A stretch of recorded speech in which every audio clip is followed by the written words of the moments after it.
गर्मी ने इन दिनों हमारा आपका सभी का हाल बुरा कर दिया है और इस गर्मी से बचने का एक बड़ा सहारा है एयर कंडीशनर्स यानी एसी। लेकिन गर्मी में राहत देने वाले एसी ही अगर आग उगलने लगे तो डरना लाजमी है। हाल ही में नोएडा की एक हाउसिंग सोसाइटी में ऐसा ही कुछ देखने को मिला। वहां घर में लगे एसी में कंप्रेसर फट गया जिससे खतरनाक आग लग गई। इस फ्लैट में लगी आग को देखकर कई लोग दहशत में आ गए।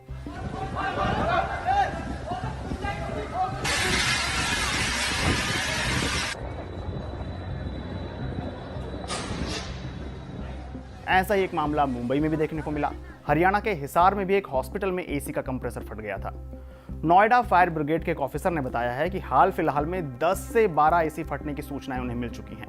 ऐसे में सवाल ये उठता है कि आखिर ये एसी फट क्यों रहे हैं और आपका एसी गर्मी के इस मौसम में ना फटे, इसके लिए आपको क्या करना चाहिए, यही समझने की कोशिश करते हैं। Oh my God. एसी के फटने की वजह समझने के लिए हमने बात की IIT BHU के मैकेनिकल डिपार्टमेंट के प्रोफेसर जहर सरकार से। उन्होंने हमें समझाया कि भारत में आमतौर पर एसी के कंडेंसर का तापमान 50 डिग्री सेल्सियस तक होता है। जब उसके एम्बियंस यानी कंप्रेसर के आसपास का तापमान कंडेंसर के तापमान से ज्यादा हो जाता है तब एसी काम करना बंद कर देता है। इन हालात में एसी के कंडेंसर पर प्रेशर ज्यादा होता है, इस वजह से कंडेंसर के फटने की संभावना बढ़ जाती है। वैसे ज्यादा तापमान के अलावा और भी कुछ वजह हैं जिनके चलते एसी फट सकते हैं, जैसे गैस लीकेज। कंडेंसर से गैस लीक होने से भी एसी से जुड़ी दुर्घटना हो सकती है। गैस कम होने से कंडेंसर पर ज्यादा प्रेशर पड़ता है जिससे वो ज्यादा गर्म होने लगता है, इससे आग लगने की संभावना बढ़ जाती है। गंदे कॉइल। एसी की कूलिंग में कंडेंसर कॉइल बेहद जरूरी होती है। ये हवा से गर्मी को बाहर निकालने का काम करती है।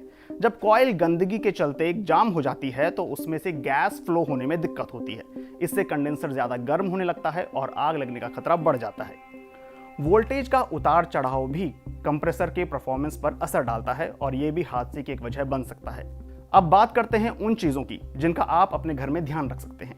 पहली बात तो ये कि एसी का कंप्रेसर ऐसी जगह पर रखें जहां छांव रहती हो।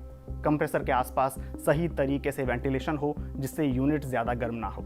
समय समय पर एसी की सर्विस कराते रहें जिससे उसकी कोई दिक्कत अगर सामने आए तो वो समय रहते पकड़ में आ जाए। एयर फिल्टर और कूलिंग कॉइल की सफाई करते रहें, इससे कंप्रेसर पर ज़्यादा दबाव नहीं पड़ेगा और सही तरीके से वो काम करता रहेगा। समय समय पर कूलिंग फैन को भी जांचते रहें, अगर उसमें कोई दिक्कत हो तो उसे तुरंत ठीक करवाएं। अगर आपका एसी नॉर्मल से ज़्यादा आवाज़ कर रहा है या उसमें किसी तरह की वाइब्रेशन हो रही है तो उसे चेक करवा लें। कभी भी एसी को एक्सटेंशन वायर से ना जोड़ें, उसके वोल्टेज का ध्यान रखें। इसके अलावा एक बात का और ध्यान रखें कि एसी को कई घंटों तक लगातार ना चलाएं, उसे थोड़ा आराम करने दें, उसे भी थोड़ा ब्रेक दें। तो गर्मी के इस मौसम में अपनी सेहत के साथ साथ एसी का भी अच्छे से ख्याल रखें जिससे वो आपको अच्छी और ठंडी हवा देता रहे।